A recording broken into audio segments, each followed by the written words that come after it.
আসসালামু আলাইকুম। জামাত ইসলামী যে ক্ষমতায় আসবে সেটার সবচেয়ে বড় প্রমাণ হচ্ছে বর্তমানে বিএনপির মাথা খারাপ জামাত ইসলামকে নিয়ে। ছোটখাটো যে কোনো বিষয়ই এখন জামাত ইসলামের পিছনে লেগে গেছে বিএনপি। এখন দেখেন বিএনপি বলতেছে যে আহ, জামাত ইসলামের যে ছোট দলগুলো এখন জোট করতে যাচ্ছে, আহ, তারা তাদের ভূমিকা কি ছিল 2024-এর যে নির্বাচন হয়েছে তাদের ভূমিকা কি ছিল, 18-তে যে নির্বাচন হয়েছে, তার মানে বিএনপি এখন খুব টেনশনে আছে যে জামাত ইসলাম কিরকম বড় জোট করে, যেখানে তারা বলতেছে যে 100 আসন তারা ছেড়ে দেবে। যদিও বলে 100 আসন, কিন্তু 120 আসন, 130 আসন, প্রয়োজনে 150 আসন পর্যন্ত জামাত ছেড়ে দিতে পারে।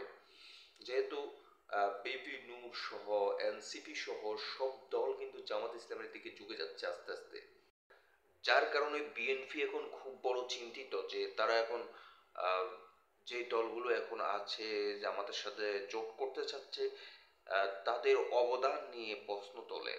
তারা স্বৈরাচারের দোসর ছিল কিনা সেটা নিয়ে প্রশ্ন তোলে।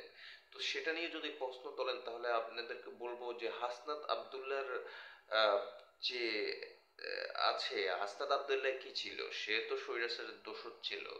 এরপরে আপনার সার্জিস আলম কি ছিল, সেও তো স্বৈরাচারের দোসর ছিল এক সময়। এরপরে এই যে জাহাঙ্গীরনগর বিশ্ববিদ্যালয়ের জিতু, যে ছেলেটা বর্তমান বিপি, সেও তো এক সময় ছাত্রলীগের রাজনীতি করতো, সেও তো স্বৈরাচারের দোসর ছিল। এরপরে আপনারা আরো হিসেব করেন, যেমন এই যে উপদেষ্টা মোস্তফা সরোয়ার ফারুকী, সে তো ডাইরেক্ট শেখ মুজিবুর রহমানের সারাক্ষণ গুণকীর্ত করত।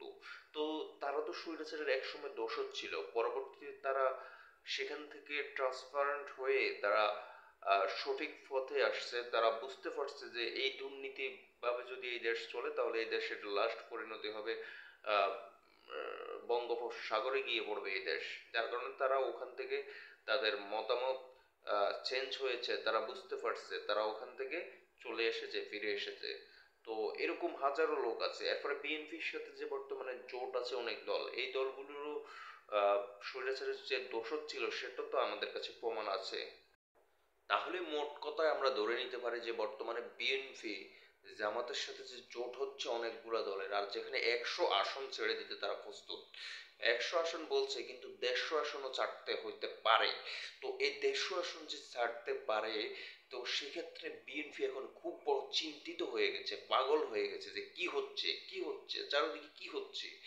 আহ, সবকিছু আহ, নাগালের বাইরে চলে যাচ্ছে, যার কারণে বিএনপি বড় চিন্তিত। আর এই চিন্তা থেকে বিএনপি বর্তমান আবল তাবল বলতেছে, আমরা এটাই বুঝতে পারতেছি।